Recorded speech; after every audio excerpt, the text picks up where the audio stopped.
लग्नाची बेडी या मालिकेच्या आजच्या भागात आपण पाहणार आहोत. कृष्णाला शकुंतलाने अंकुरबद्दल सांगितलेलं सत्य आठवतं आणि ती ठरवते की अंकुरला शोधण्यासाठी तिला दुसरा मार्ग निवडावा लागेल. पण आता त्याचा शोध घेताना मला मधू आणि मॅनेजर या दोघांचा सुद्धा सामना करावा लागेल. पण या मधूने असं का केलं? काय मिळालं असेल तिला हे सगळं करून? एका बाळाला त्याच्या आईपासून लांब करून कसलं समाधान मिळालं असेल तिला? मधू, मी तुला सोडणार नाही. तुला तुझ्या प्रत्येक गुन्ह्याची शिक्षा देणार. पण त्याआधी मला माझ्या अंकुरला शोधायचंय. कुठे असेल माझा अंकुर? कसा असेल तो? काय केलं असेल तिने माझ्या अंकुरबरोबर? नाही सिंधू, असं खचून चालणार नाही. काहीही करून तुला लवकरात लवकर अंकुरला शोधावंच लागेल. दुसरीकडे आश्रमातील व्यक्ती राघवला म्हणत असतो, तुम्ही वेळात वेळ काढून आमच्या आश्रमात येता आणि मुलांना सुद्धा वेळ देता. खरंच थँक्यू. तर राघव त्यांना म्हणतो, तुम्ही आभार मानण्याची काहीच गरज नाही. खरं तर मी आभार मानले पाहिजेत. तुमच्यामुळे आम्हाला आमचा विनू मिळाला. विनायक मिळाला. त्याच्यामुळे आमच्या घरात आनंद आहे. तुम्ही इतकं फॉर्मल नका राहू. तो माणूस राघवला म्हणतो, तुमच्यासारखी माणसं या समाजात आहेत म्हणून या समाजात चांगुलपणा टिकून आहे. आणि यामुळे आम्हाला सुद्धा हे सगळं काम करायला उमेद मिळते. तर राघव म्हणतो, तसं नाही. तुम्हाला कधीही काहीही मदत लागली तर मला एक कॉल करा. तो माणूस म्हणतो, खरं सांगू का राघवजी, पैशांची मदत येतच असते. पण इथल्या मुलांना गरज आहे ती आपल्या माणसांची. तुम्ही बघता ना, त्यांना इथे भेटायला माणसे येतात. ती इतके खुश होऊन जातात आणि आलेल्या माणसांमध्ये ती आपली माणसं शोधतात. त्यावेळी राघवला सावी आणि विनू दोघांचीही आठवण येते. आणि तो अगदी गप्प बसलेला असतो. तर तो माणूस विचारतो, मी काही चुकीचं बोललो का? तर राघव म्हणतो, अजिबात नाही. मला माझ्या सावीची म्हणजेच माझ्या मुलीची आठवण आली. तर तो माणूस विचारतो, काय करते सावीताई? तर राघव म्हणतो, ॲक्च्युली ती हॉस्टेलमध्ये असते. म्हणूनच मला तिला रोज भेटता येत नाही म्हणून तिची आठवण येते. पण इथे आल्यानंतर तुमच्या आश्रमातल्या मुलांना भेटल्यानंतर मला तिला भेटल्याचा आनंद भेटतो. तर तो माणूस म्हणतो, माणूस हा प्रेमाचा आणि सहवासाचाच भुकेला असतो.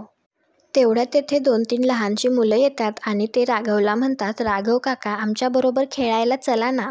तर तो आश्रमातील माणूस त्यांना म्हणतो, अरे शांत रहा, माझं विनायकच्या बाबांशी काही महत्त्वाचं बोलणं चालू आहे. त्यातील एक छोटीशी मुलगी म्हणत असते, नाही नाही, आम्हाला राघव काकांबरोबर आत्ताच खेळायचंय. तर राघवसुद्धा म्हणतो, ठीक आहे, काही हरकत नाही. थोडासा टाईम मी सुद्धा तुमच्याबरोबर स्पेंड करायला हवा, म्हणजे मला सुद्धा छान वाटेल. हे ऐकून तर मुलं अगदी खुश होतात आणि ते आनंदाने उड्याच मारायला लागतात. राघव मुलांसोबत बाहेर खेळण्यासाठी येतो तर कृष्णा पटकन बाजूला लपते. राघवला असं मुलांसोबत खेळताना पाहून कृष्णाला खूप आनंद होतो. तेवढ्यातच मागे झोक्यावरून एक मुलगा खाली पडतो. तर कृष्णा त्याच्याजवळ जाणार तेवढ्यात तिच्या लक्षात येतं की मी जर पुढे गेले तर राघवला मी दिसेल. त्यामुळे ती तिथून पटकन निघून जाते. तर राघव त्या मुलाकडे जात असतो. तर तो आश्रमातील व्यक्ती म्हणतो की तुम्ही थांबा, मी जातो. मुलं आहेत, खेळतात, पडतात. मी पाहतो, तुम्ही काही काळजी करू नका. सगळे त्या मुलाजवळ येतात तर कृष्णा त्याला लपूनच बघत असते. इकडे शकुंतला रत्न पारखेंच्या घरी आलेली असते आणि ती कृष्णाला इकडे तिकडे शोधत असते. त्यावेळी तिला रूममध्ये कृष्णा आणि गोदाम मावशी एकमेकींना गप्पा मारत बसलेल्या दिसतात. तर ती मनात विचार करते, ही बया तर घरातच आहे. हे मैना राणीला सांगायला हवं. आणि फोन करण्याच्या आधी ती मनात विचार करते, पुन्हा एकदा खात्री करून घेतो, कारण ती कृष्णा खूप महाबनेल आहे. आधी व्यवस्थित खात्री करून घेतो आणि मग मैना राणीला कळवतो. शकुंतला खात्री करून घेण्यासाठी कृष्णाच्या रूमचा हळूच दरवाजा उघडून पाहते. तर तिला त्या दोघी आतमध्ये गप्पा मारताना दिसतात. तर ती मनात विचार करते, ही तर बया इथेच आहे. मग मैना राणीला भास वगैरे झाला की काय? गोदा मावशी ज्या व्यक्तीला बोलत असते ती कृष्णा नसून एक पुतळा असतो. आणि फक्त कृष्णाचा आवाज ऐकू येत असतो, कारण ऐकणाऱ्याला असंच वाटावं की ती कृष्णा आहे. शकुंतला लपून हळूहळू त्यांना बघतच त्यांचं बोलणंही ऐकत असते. तर गोदा मावशी कृष्णाला म्हणते, आपण ना त्या माजुरडीनं आपल्याला छोकरी दिली की आपण इथून निघून जाऊ. तर गोदा मावशी मनात विचार करते, मागच्या खेपेला कृष्णाने त्या माजुरडीसाठी हे सगळं टेप करून ठेवलं होतं ना, ते आज कामाला आलं. आई एकविरे, ही शकुंतला लवकर जाऊ दे. आता हे संभाषणसुद्धा संपत आलंय. शकुंतला विचार करते, ही कृष्णा इथेच आहे हे मैना राणीला कळवून टाकतो. तर त्यावेळी सुद्धा शकुंतलाच्या डोक्यात विचार येतो की नको, आतमध्ये जी आहे ती कृष्णाच आहे का हे आम्ही आधी स्वतः तपासून पाहतो. या दोघींचा काही भरोसा नाही. त्या कृष्णाच्या जागी दुसऱ्या कोणाला बसवलं असेल तर? आता इथपर्यंत आलोच आहोत तर स्वतःच्या डोळ्यांनी एकदा खात्री करून घेतो. तर शकुंतला रूमच्या आतमध्ये जायला लागते तर पटकन गोदामावशी उठून येते, दरवाजा थोडासा पुढे करते आणि म्हणते, तुम्ही इथे? खोली वगैरे चुकलात की काय? म्हणजे तुमच्या मैत्रिणीची खोली इथे नाही, पुढे आहे. तर शकुंतला म्हणते, आम्ही बरोबर खोलीतच आलोय. आणि काय ग, तुझी जीभ खूप चुरूचुरू चालायला लागलीये. जास्त बोललीस तर जीभ हासाडून हातात देऊ. कोणाशी बोलतीयस ठाऊक आहे का तुला? तेवढ्यातच राजश्री तेथे येते आणि ती शकुंतलाला विचारते, तुम्ही कधी आलात? तर शकुंतला म्हणते, आत्ताच आले. तर राजश्री तिला हॉलमध्ये बसण्यासाठी घेऊन जाते आणि तिला विचारते, आमची अन्वी कशी आहे? तिची तब्येत बरी आहे ना? तर शकुंतला म्हणते, एकदम मजेत आहे. आरुषकडून सगळे लाड करून घेतीये ती.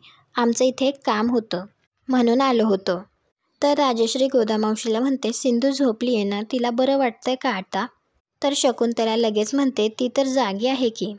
तर गोदामावशी लगेच म्हणते, गोळ्या घ्यायला उठली होती. मगाशी गोळी न घेताच झोपली होती. आता गोळी घेतली आहे. तर राजश्री शकुंतलाला सांगत असते, काय आहे ना, तिची खूप धावपळ होते. घर, हॉस्पिटल, त्यामुळे खूप दमते होती. आणि तिला ना डोकेदुखीचाही त्रास होतो अधूनमधून. आणि ती गोदामावशीला म्हणते, तिची व्यवस्थित काळजी घे. आणि जाताना दरवाजा नीट बंद करून घे. म्हणजे आपल्या बोलण्याचा तिला त्रास नको ना व्हायला. त्यानंतर गोदामावशी तिथून गेल्यास राजश्री शकुंतलाला म्हणत असते, अन्वीला सोबत आणायचं ना? तर शकुंतला म्हणते, अन्वी आयुष रावांबरोबर डॉक्टरांकडे गेली आहे. खरं तर आमचं मधुराणीबरोबर काम होतं थोडंसं. ते काय आहे ना, त्यांचा डान्स क्लास आहे ना, त्याची एक शाखा कोल्हापुरात काढावी असा विचार आहे आमचा. त्या संदर्भात त्यांच्याशी बोलायला आलो होतो. तर राजश्री म्हणते, ती राघवबरोबर बाहेर गेलीये. येईल थोड्या वेळात. तुम्ही काय घेणार? चहा, कॉफी किंवा सरबत? तर शकुंतला म्हणते, काही नको, आम्हाला पार्टी ऑफिसमध्ये जायचंय. एक महत्त्वाची मीटिंग आहे आत्ता. राजश्री म्हणते, काय तुम्ही पण अशा नेहमी घाई गडबडीमध्येच येता? पुढच्या वेळी येताना फोन करून या. आणि अन्वीला सुद्धा घेऊन या. मी छान स्वयंपाक करून ठेवेन. शकुंतलासुद्धा येतो आम्ही असं म्हणून तेथून निघते. जात असताना शकुंतला मैनाराणीला मेसेज करते, तुमची ती कृष्णा घरातच आहे. इकडे मधू आश्रमातील त्या माणसावर ओरडत असते. त्याला म्हणत असते, तुम्ही इतके केअरलेस कसे असू शकता? एक बाई तुमच्या आश्रमात मुलाची माहिती काढायला येते आणि तिचं साधं नाव, पत्ता, फोन नंबर काहीही विचारत नाही तुम्ही. त्या बाईने ग्रे रंगाचे कपडे घातलेत, ही काय युनिक इन्फॉर्मेशन आहे का? बाहेर गेलात तर 1000 लोक मिळतील तुम्हाला ग्रे रंगाचे कपडे घालून.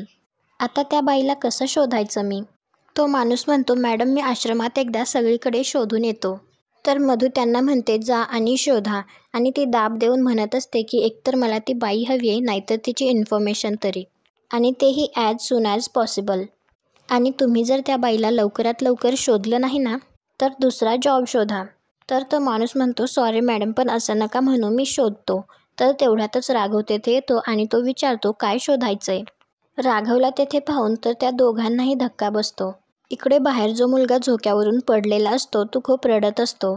त्याला ते सर समजावण्याचा प्रयत्न करत असतात, परंतु तो काही ऐकत नसतो. कृष्णा त्याला लपून बघतच असते. ती विचार करते, काय करू मी, जाऊ का त्या मुलाला बघायला? पण ती मधू इथेच आहे. बहुतेक तिला माझ्यावर संशय आलाय. आणि त्यात तिने मला जर इथे पाहिलं तर खूप मोठा प्रॉब्लेम होईल. आणि तिने जर मला बघितलं तर मी माझ्या अंकुरपर्यंत कधीच पोचू शकणार नाही. काय करू हे तिला कळत नसतं. तेव्हा ती मनात विचार करते, मी किती स्वार्थी विचार करतीये. मी जरी एक आई असले तरी मी एक डॉक्टर आहे हे कसं विसरतीये मी?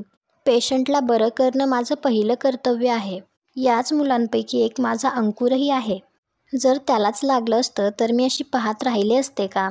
कृष्णा त्याच्याजवळ बसून त्याला गोड गोड बोलतच त्याच्या जखमेवर औषध लावत असते आणि पट्टी करत असते. इकडे राघव मधूला येऊन विचारतो, काय शोधायला सांगतेस तू त्यांना? तर मधू त्याला म्हणते, तू अजूनही इथेच आहेस का? गेला नाहीस? तर राघव म्हणतो, मी निघतच होतो, तेच तुला सांगायला आलो.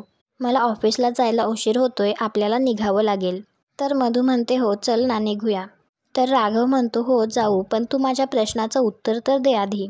तर मधू म्हणते, कोणता प्रश्न? तर राघव परत एकदा म्हणतो, तू यांना काय शोधायला सांगितलंस? मधूला मात्र यावर काय उत्तर द्यावं ते काही कळत नसतं. तिची बोलती बंद होते. कृष्णा मधू येते का यावर लक्ष ठेवतच त्या मुलाला जखमेवर पट्टी करत असते.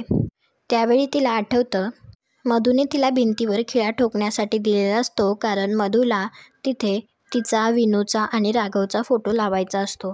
तर कृष्णा तिला म्हणलेली असते, आपल्याला कशाला त्या टिल्ल्याचा फोटो दाखवला, तुला माहिती आहे ना आपल्याला लहान मुलं अजिबात आवडत नाहीत. तर मधू तिला म्हणते, अगं असं का बोलतेस, लहान मुलं किती गोड असतात. तर कृष्णा म्हणते, गोड? ए सुंदरी, तू कधी गोड खाल्लंय का? बासुंदी, रबडी, जलेबी त्याला गोड म्हणतात. बारकी मुलं सैतान असतात. तर मधू म्हणते, सैतान नाही, क्यूट असतात. तर कृष्णा म्हणते, त्या क्यूट चेहऱ्यामागचा खरा चेहरा पाहिलाय का तू कधी त्यांचा? एकदा का रडायला लागले की असं वाटतं. आता आपण ठरवले, आपण अख्ख्या लाईफमध्ये या टिल्ल्या पोरांपासून कीप सेफ डिस्टन्स. तर मधू तिला म्हणते, ठीक आहे, पण तू किती हळूहळू करतेस, पटपट कर ना. तर कृष्णा लगेच म्हणते, आपण हळूहळू करतोय कारण आपण असं ऐकलंय की रत्न पारखेंच्या भिंतीला कान आहेत, कान. आपण जोरात खिळा मारला आणि कुणाच्या कानात खुपसला तर काय करणार? नाहीतर तुला सांगू का, एका हातोड्यामध्ये आपण अख्खी भिंत पाडू शकतो. तर मधू तिला म्हणते, किती बोलतेस तू, दे इकडे, मी करते. तर कृष्णा तिला म्हणते, तुला जमेल का पण? तर मधू म्हणते, हो जमेल.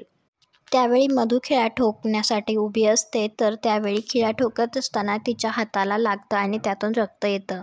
आणि कृष्णा रक्त बघूनच रक्त असं ओरडत तेथून निघून जाते. मग ती पट्टी करत असताना मनात विचार करते की लवकरात लवकर हे ड्रेसिंग पूर्ण करायला हवं. राघव आणि मधू कधीही इथे येतील. आणि आजचा भाग इथेच संपतो. पुढील भागात आपल्याला पाहायला मिळणार आहे, राघव आणि मधू आश्रमाच्या बाहेर आलेले असतात. इकडे कृष्णाचं सुद्धा ड्रेसिंग करून झालेलं असतं. तर ते निघायला लागते. तर तो मुलगा तिला थांबवून थँक्यू ताई म्हणतो. आणि ती समोर बघते तर तिला राघव आणि मधू दिसतात. तुम्हाला काय वाटतं, मधूने कृष्णाला पाहिलं असेल का? कमेंट करून नक्की सांगा. व्हिडिओला लाईक करा. आपल्या मराठी मालिका या चॅनलला सबस्क्राईब करा. भेटू उद्याच्या भागात.